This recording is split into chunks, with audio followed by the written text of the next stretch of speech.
My name's Dominic Power. I'm a consultant hand and peripheral nerve specialist based at the Birmingham Hand Centre in the UK. My specialist area of interest is the management of peripheral nerve injuries, including war nerve injuries, and I'm going to talk to you today about the classification of peripheral nerve injury. Now, a classification system allows accurate communication between clinicians. It also allows us to define the discrete nature of a nerve injury and therefore provide an accurate prognosis for patients, and along with it to make a decision about whether operative intervention is required. Also, an ideal classification system is accurate with very little inter-observer and intra-observer variability, and this allows direct comparison of treatments for the purposes of audit and research. Now, a motor nerve cell contains a cell body located in the anterior horn of the spinal cord. The cell body is where the nucleus is located. Transcription and translation of DNA allows generation of organelles and new materials to support the cell in its nutrition, and also the neurotransmitter agents required for the motor end plate. The axon is the long projection from the cell body, and this is supported along its course by Schwann cells. The cytoskeleton allows transport of organelles and neurotransmitter substances along the length of the nerve cell. Schwann cells are associated with all peripheral nerves, and it is the degree to which they are related and the degree of involution and invagination of the axon that renders a nerve either myelinated or unmyelinated. Now, within a peripheral nerve, there are multiple bundles of nerve axons, and these are of many different types. You will notice from the table that there are large diameter fibres, and these tend to be myelinated for very fast saltatory or jumping conduction, and these are muscle efferent fibres and muscle afferent fibres controlling position. In addition, there are some very fast myelinated, high conducting velocity, pain afferent fibres. But then there are some other nerve fibre types within the nerve for slow pain and also for autonomic function, and these tend to be smaller and unmyelinated. It is an understanding of these different fibre types and their degree of myelination that allows us to consider different types of nerve injury. When we're talking about the classification of a peripheral nerve injury, we need to understand the microanatomy of the peripheral nerve. Each axon, shown here in yellow, lies within an endoneural tube supported by Schwann cells. These individual axons are bound together into fascicle groups embedded within perineural tissue. Between the fascicle groups is interfascicular epineurium, and the whole lot is bundled together with an epineural layer, and superficially within the epineural layer are the longitudinal vascular structures that supply nutrition and oxygenation to the nerve. The basic understanding of nerve physiology is that the membranes are able to generate a resting potential due to the relative different concentrations of sodium and potassium and the relative different conductances across the membrane. The sodium-potassium ATPase pump allows exchange of these ions across the cell membrane, generating a resting potential. When depolarization occurs, there is a recruitment and opening of voltage-gated sodium channels, such that there is a change in conductance of sodium and then later a change in conductance of potassium across the cell membrane. And this allows depolarization once threshold is reached, and then rapid repolarization of the nerve. In order to conduct quickly, as the surface area to volume ratio changes within a peripheral nerve and the nerve increases in diameter, Schwann cell invagination creates nodes of Ranvier, and saltatory conduction can allow rapid propagation of nerve action potentials. The depolarization at the end plate, in this case a motor end plate, allows release of neurotransmitters across the synaptic cleft to receptors on the muscle.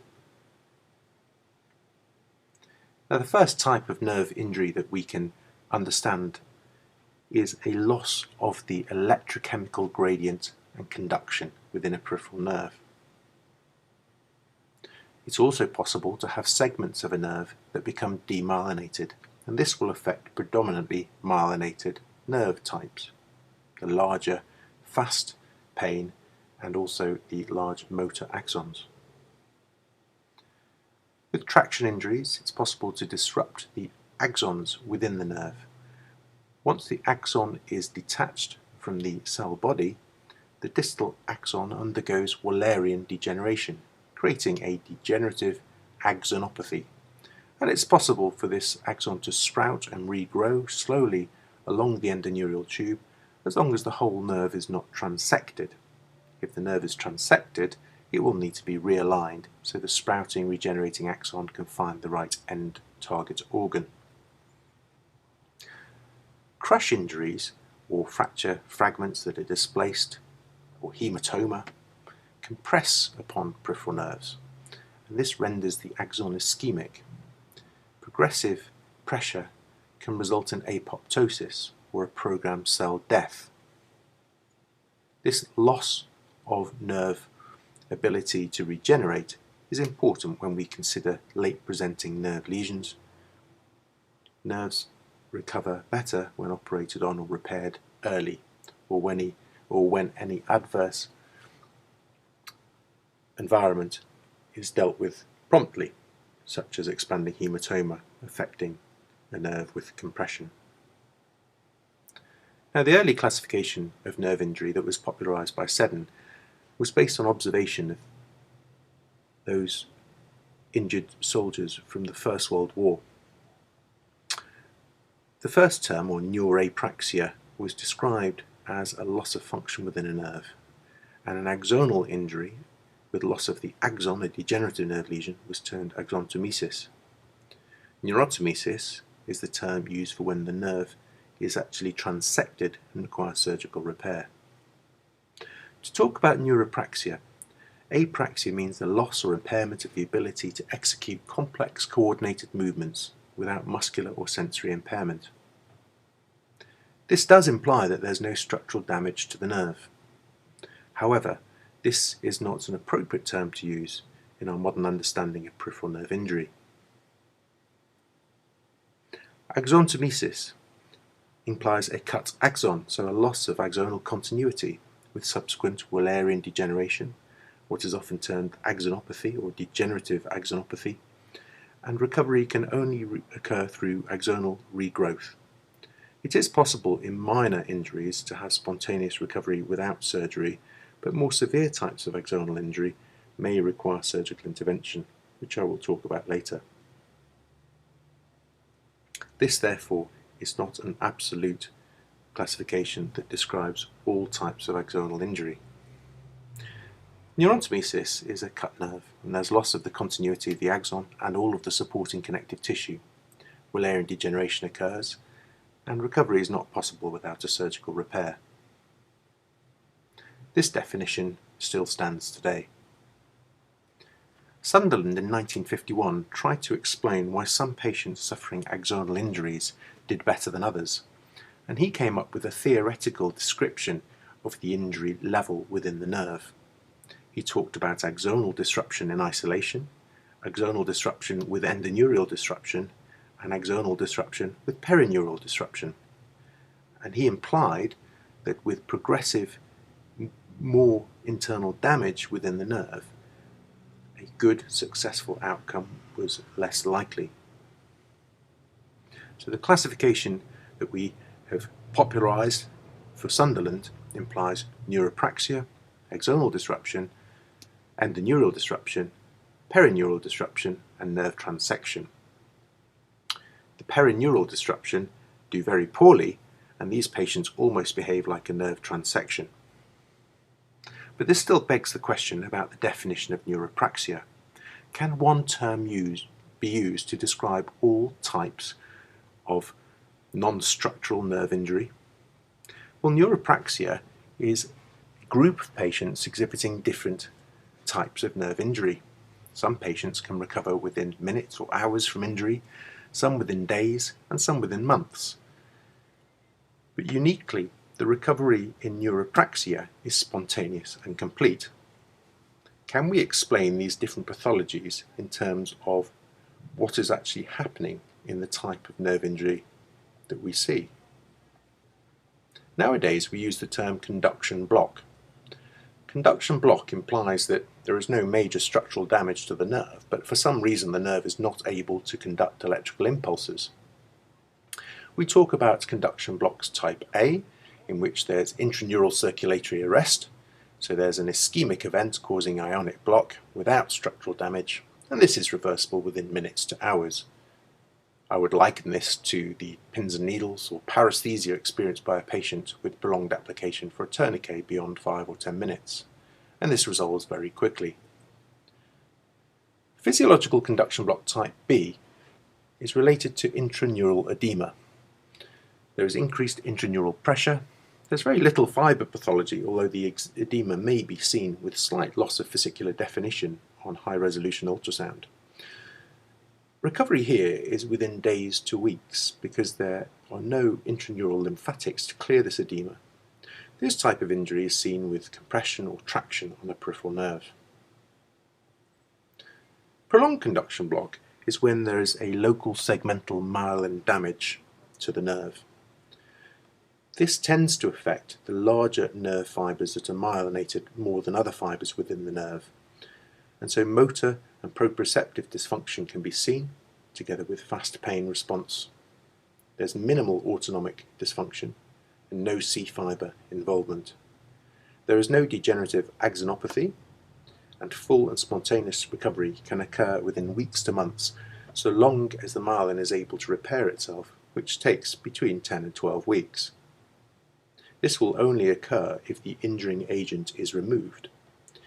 If the injury persists, such as an expanding hematoma or compression of a nerve from fracture fragments, then this type of prolonged conduction block may persist, or even with persistent pressure on a nerve, there may be apoptosis and cell death, resulting in a higher level of nerve injury. Using the comprehensive classification system, the axonal injury in isolation, as described in the Sunderland 2, is a rapidly recovering injury to the nerve with correct target reinnervation with no cross-wiring. All of the axons will regenerate and they will track down the original endoneural tubes at fast rates, up to 4 mm per day, and this can be examined with an advancing Tinel sign. Full recovery is expected within weeks to months depending on the distance of regeneration.